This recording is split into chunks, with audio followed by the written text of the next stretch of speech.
Hi, welcome back to my part 2 in my education series about the Polycom Group Series 500 and HDX and touch interface.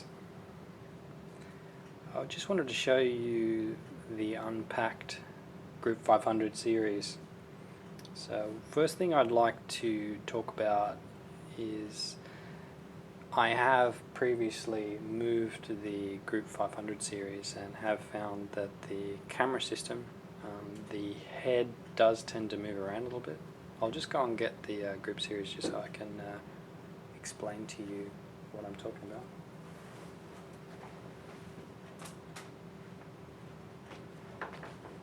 So the Group 500 series Eagle Eye 3 camera system, when it is actually being transported, and the unit is a very portable system. The Group 500 box is actually quite small.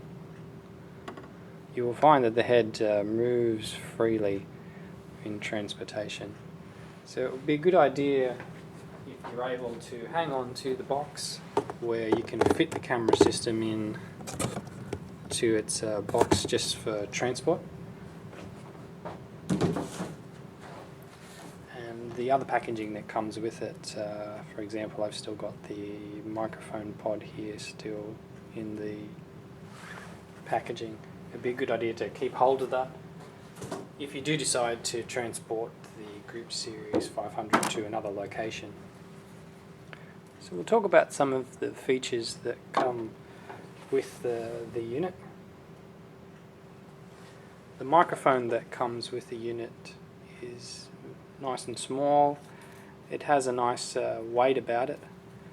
The unit itself can be daisy chained with another microphone via this port here if you unlock it for larger conference rooms.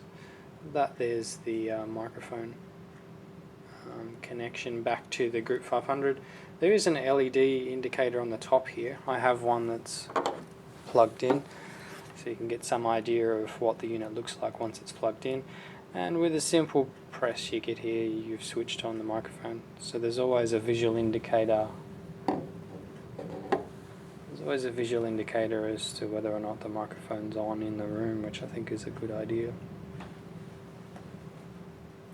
There is a ceiling microphone that is available for the unit. That I would imagine is for the larger rooms, or if you just want a bit more depth of audio available. The unit is quite small and is quite aesthetically pleasing if you see it in a conference environment.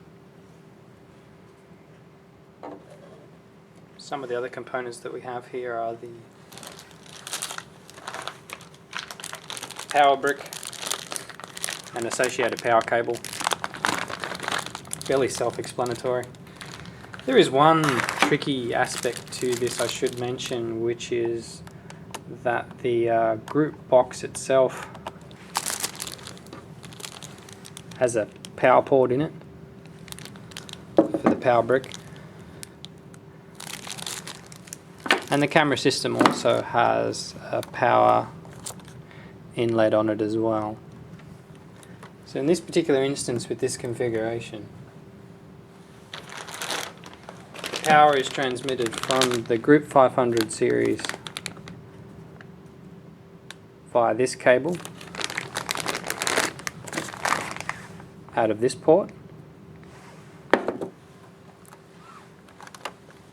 to this port in the camera system, and therefore there is no need for power to be actually inputted into the Eagle Eye 3 camera.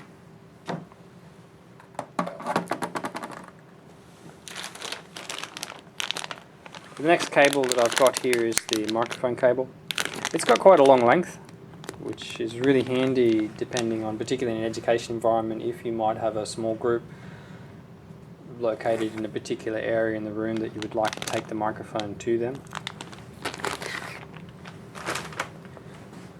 We also have an Ethernet cable. It's got an orange tip, so it's easy to see which Ethernet cable belongs to the camera system for transportation and troubleshooting. There are two HDMI cables that come with the unit. The Group 500 has the ability to export to 2 external high-definition displays. Currently in our particular setup I only have one LCD hooked up to this, but with a future install we'll have the option to use both of the ports that are available for 2 LCD displays. The reason why this is important is as your conferences grow, it gives you options on how you would like to configure the screens in which screen, for example, you would like to display content, and the secondary screen you could display just the camera systems from the parties that are linked into the system, as well as, say, a self-view camera portrait of your location. Give you a bit of an understanding on the remote control. The remote control is different to the other remote controls on the HDX series. It's a much more simplified version of the control. It's quite small, it's easy to use. The mute button is quite noticeable. Overall, many people that I've seen use it like it. There's another nifty little feature, and this is the battery can actually plug into a USB port to charge, and you'll find that there is a small LED that illuminates and changes color depending on the charge status of the battery pack. So that's a nice little addition to the unit.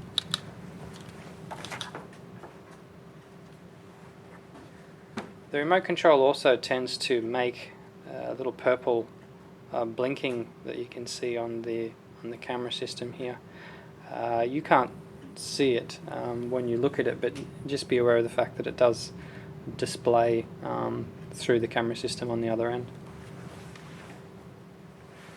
There's a quick way. One of the interesting things also about the remote control is that there is no show content button on the remote control, as I have seen on other systems. But it is quite easy to get to the display content by pushing this button here, the menu button, and you'll find that the show content is the first option that illuminates in your ability to be able to select it. So basically with 2-button press you can show content or not, or switch the content off.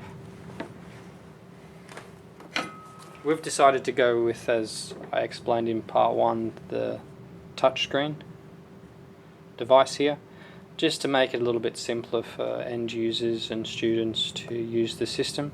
You can also, as I have mentioned before, share content directly from the USB port that's on the right hand side, and it has the ability to show images directly on the screen, as well as gives you the ability to annotate what's going on. One of the things I have noticed is that the Ethernet cable that plugs into here is the only option for the power, and that is an optional cable.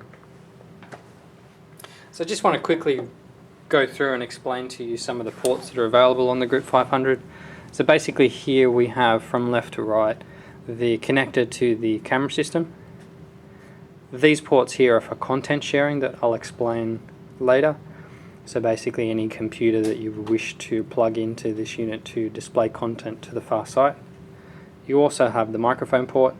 I use this port here to export sound to an internal speaker system in the room, so I'm able to hear the conversations that are going on from the other side.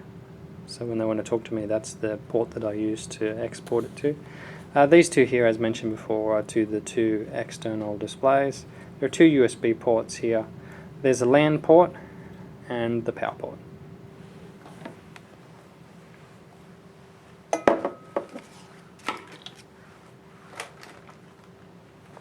There are some instructions in the pack that explain the ports, so there's a fairly simplistic description as to what type of systems plug into the ports. And that wraps up part 2. Stay tuned for part 3, where I'll talk about the HDX 4500.